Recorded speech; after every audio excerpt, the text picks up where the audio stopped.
प्रिय छात्र और छात्राओं, आज हम लोग आइसोमेरिज्म के आगे कुछ टॉपिक कंटिन्यू करने जा रहे हैं। और इसके पहले आपको पढ़ाया गया था स्ट्रक्चरल आइसोमेरिज्म के बारे में, है ना। तो देखिए स्टीरियो आइसोमेरिज्म से आज स्टार्ट करेंगे। बोर्ड पर मेंशन हो रहा है आपको क्या क्या आज पढ़ाई पढ़नी है। तो देखिए स्टीरियो आइसोमेरिज्म से शुरुआत करते हैं। देखिए पहला कौन सा है, स्टीरियो आइसोमेरिज्म। आपने आइसोमेरिज्म में क्या पढ़ा कि compounds having same molecular formula but differ in physical and chemical property of compound. तो स्ट्रक्चर के बेस पे आपने डिफाइन किया और स्ट्रक्चर के बेस पर same molecular formula but differ in the structure of carbon chains. Stereo में क्या है, सेम मॉलिक्यूलर फार्मूला होगा, same physical and chemical property होगी, लेकिन डिफ़र कहाँ पर होता है, यहाँ पर डिफरेंस कहाँ पाया जाता है, स्पेशियल अरेंजमेंट में डिफरेंस होगा। जो मॉलिक्यूल्स होंगे उन मॉलिक्यूल्स के स्पेशियल अरेंजमेंट को हिंदी में अंतरिक्ष विन्यास कहा जाता है। ठीक है क्लास। तो देखिए टॉपिक में स्टीरियो आइसोमेरिज्म की जो हम बात कर रहे हैं, तो स्टीरियो आइसोमेरिज्म है क्या, द कंपाउंड्स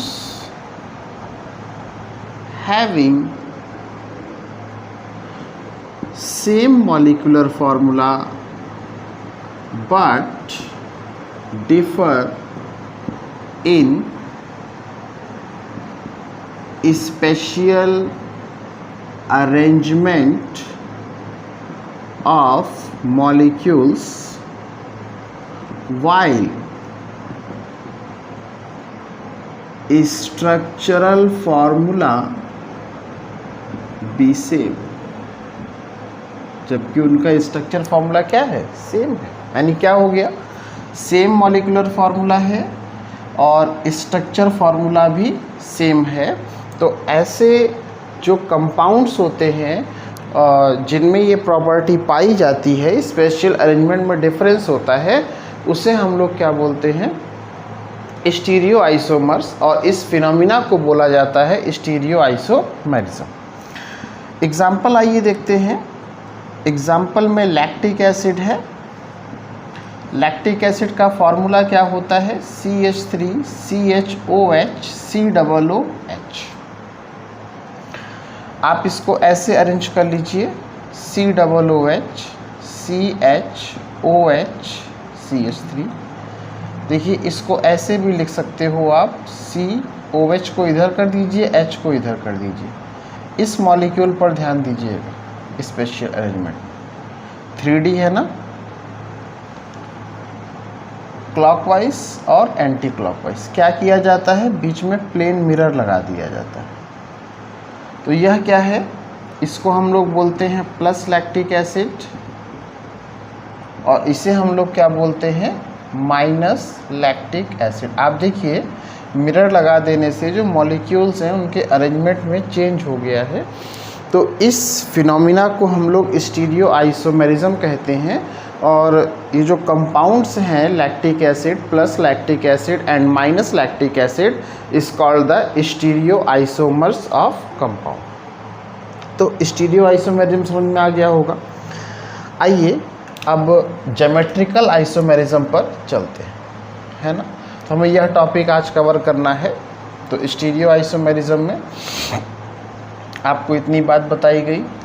अब देखिए हम लोग जो बात ज्योमेट्रिकल की कहने जा रहे हैं, तो ज्योमेट्रिकल आइसोमेरिज्म की एक कंडीशन है क्लास कंडीशन क्या है, ये जो जियोमेट्रिकल आइसोमेरिज्म की आप बात करने जा रहे हैं, क्या बताया गया ज्योमेट्रिकल आइसोमेरिज्म में कि ये आइसोमेरिज्म, पहली बात, it is also called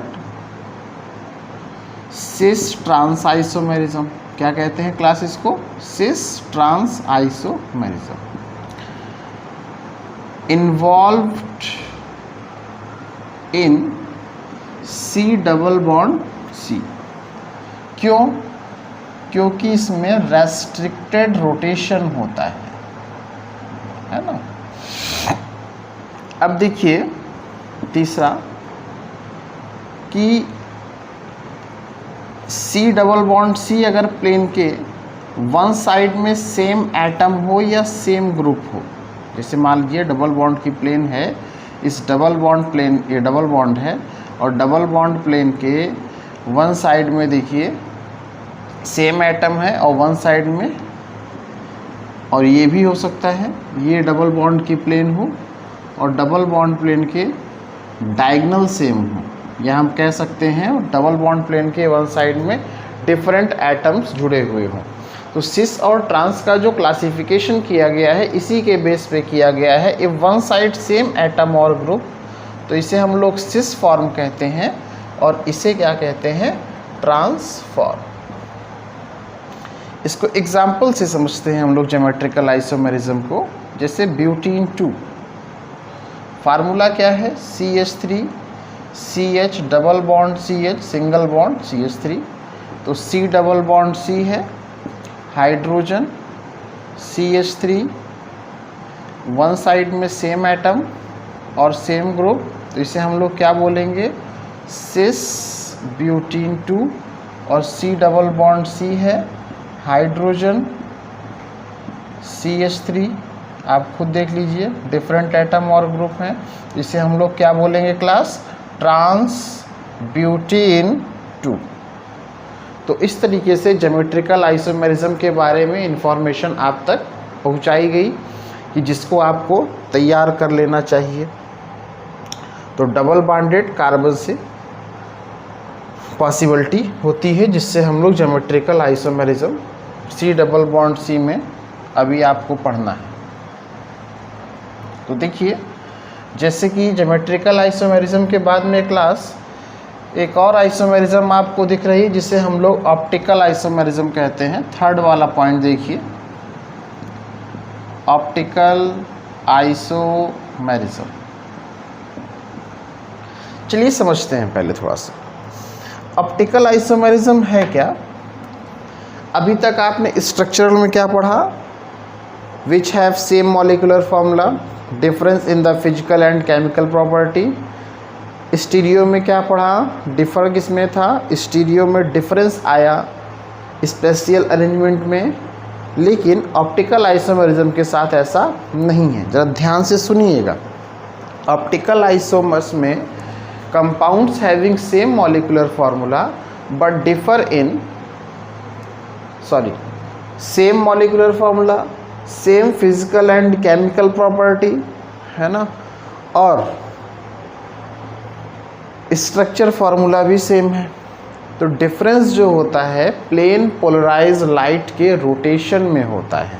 आइए तो हम लोग जरा पहले प्लेन पोलराइज लाइट समझते हैं क्या है ऑप्टिकल आइसोमेरिज्म को समझने से पहले। देखिए अगर लाइट का वाइब्रेशन, ये लाइट सोर्स है और इसका वाइब्रेशन ऑल डायरेक्शंस में है ना, तो इसको हम बोलते हैं अनपोलराइज्ड लाइट। जब इसको बीम को हम लोग निकॉल प्रिज्म से पास कराते हैं, इसकी बीम को किससे पास कराते हैं? एक प्रिज्म है जिसका नाम है निकॉल प्रिज्म। तो जो हमें वाइब्रेशन मिलता है लाइट का वो सिंगल डायरेक्शन में मिलता है। इसे हम लोग बोलते हैं plane polarised light. Short form में आप PPL भी लिखा कहीं देखते हैं। तो ऑप्टिकल आइसोमेरिज्म के लिए इसी की कंडीशन है। अब यही लाइट जो प्लेन पोलराइज लाइट है अगर क्लॉकवाइज मूव करता है, यही जो प्लेन पोलराइज लाइट है if it rotate in anti clockwise, अगर क्लॉकवाइज मूव करता है तो उसको हम लोग डेक्स्ट्रो कहते हैं, और एंटी क्लॉकवाइज मूव करता है तो लेवो। तो पूरा नाम इसका है डेक्स्ट्रो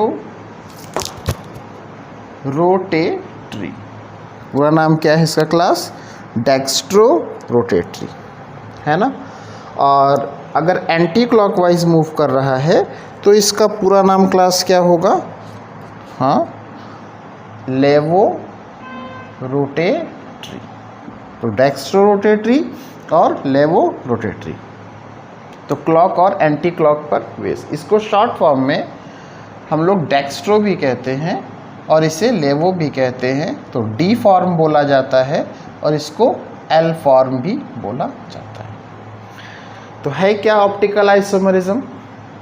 हम आराम से अब कह सकते हैं कि compounds having same molecular formula, same physical and chemical property, same structural formula but differ in rotation of PPL, plane polarise light, है ना। डिफर कहाँ पर होगा? प्लेन पोलराइज लाइट के रोटेशन में डिफर होगा। तो ऐसे को हम लोग ऑप्टिकल आइसोमर कंपाउंड बोलेंगे। अब सवाल है सर, क्या ऐसे कोई कंपाउंड है जो शो करते हैं? यस, जैसे लैक्टिक एसिड हो गया, टार्ट्रिक एसिड हो गया, ग्लूकोज हो गया, फ्रक्टोज हो गया। ये सब कंपाउंड ऐसे हैं जो ऑप्टिकल आइसोमेरिज्म शो करते हैं या रिप्रेजेंट करते हैं, आप कह सकते हैं। तो ऑप्टिकल आइसोमेरिज्म के लिए प्लेन पोलराइज लाइट का कॉन्सेप्ट इसी पर चलेगा। अब देखिए, ऐसे कौन से कंपाउंड हैं जो ऑप्टिकली एक्टिव कहे जाते हैं? जैसे वहाँ लिखा हुआ है ना, ऑप्टिकली एक्टिव कंपाउंड क्या है, तो कोई बड़ी बात नहीं है। अगर आप ये डेक्स्ट्रो और लेवो का कॉन्सेप्ट समझ गए हैं तो आपके लिए ऑप्टिकली एक्टिव कंपाउंड समझना कोई बहुत बड़ी बात नहीं है। देखिए, ऑप्टिकली एक्टिव कंपाउंड वही कंपाउंड होंगे जिस कंपाउंड में प्लेन पोलराइज लाइट को क्लॉक या एंटी क्लॉक घुमाने की टेंडेंसी पाई जाएगी, है ना। यानी कि हम कह सकते हैं the compounds which have tendency to rotate plane polarise light either clockwise और anti clockwise, the tendency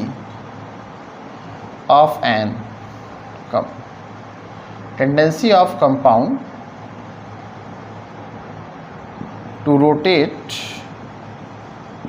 plane polarized light either clockwise or anti-clockwise called optically active compound। उसे हम लोग क्या बोलेंगे? Optically active compound. तो जैसे एग्जाम्पल में एक देख लीजिए, लैक्टिक एसिड ही है तो COH CHOH CH3 COOH COH H CH3 clockwise move करा देगा। इसे हम लोग क्या बोलेंगे साहब?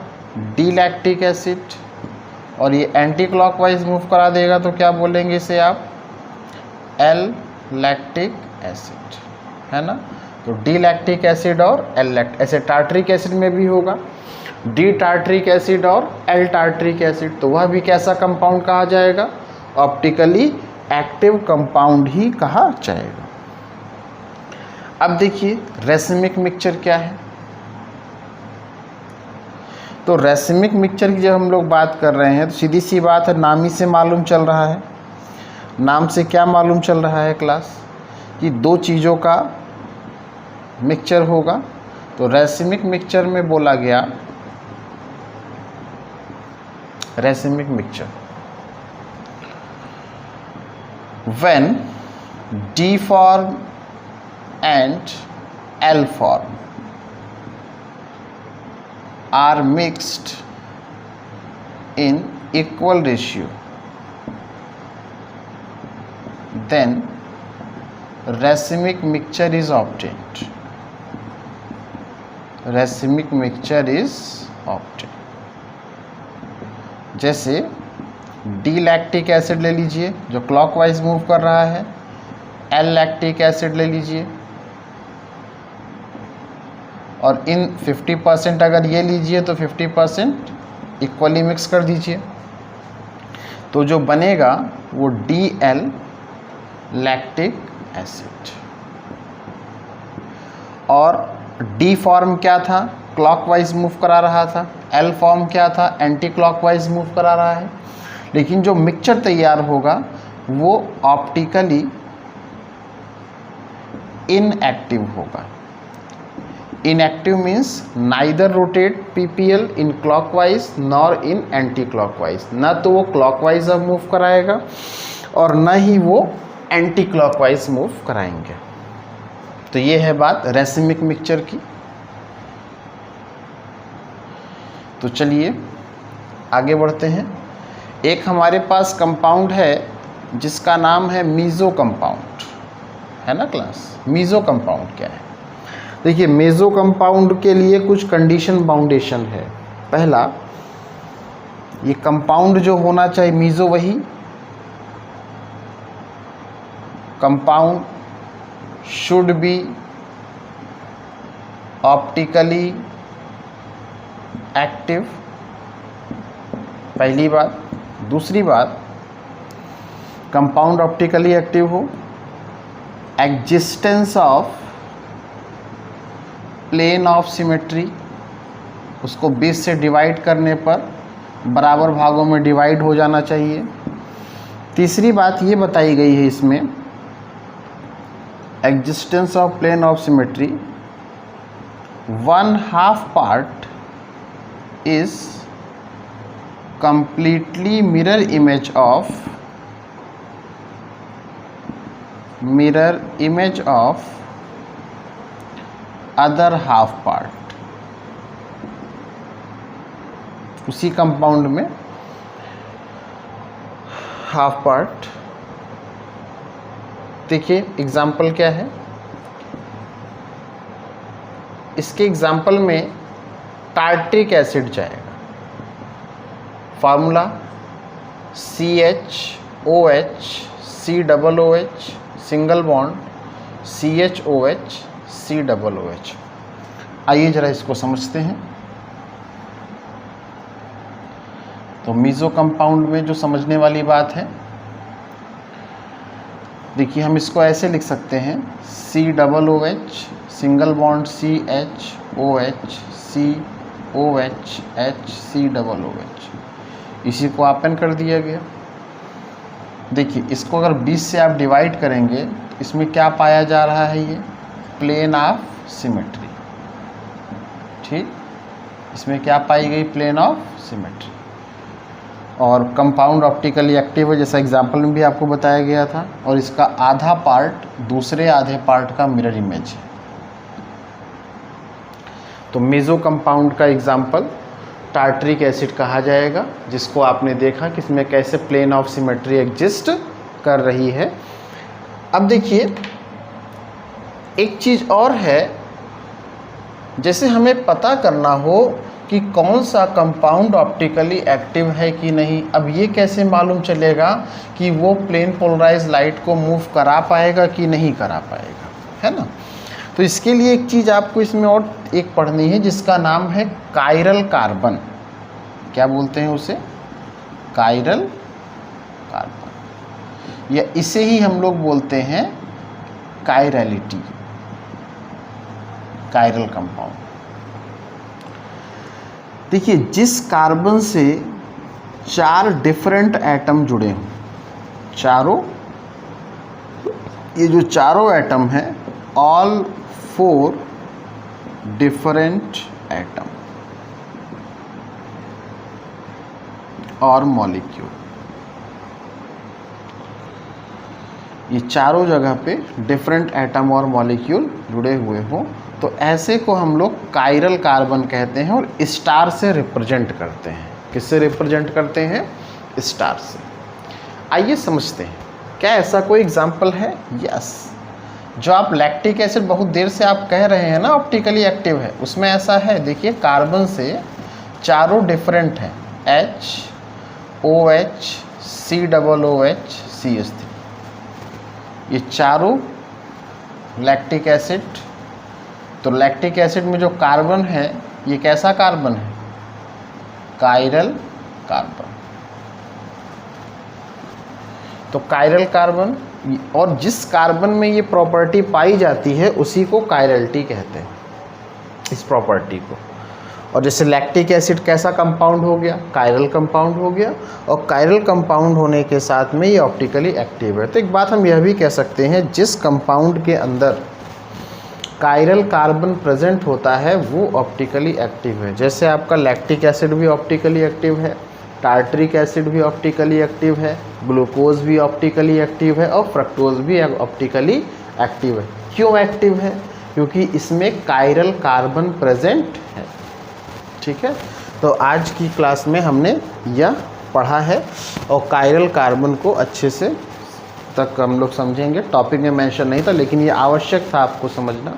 तो आइसोमेरिज्म को आप लोग अच्छे से तैयार कर लीजिए। Okay class, thank you.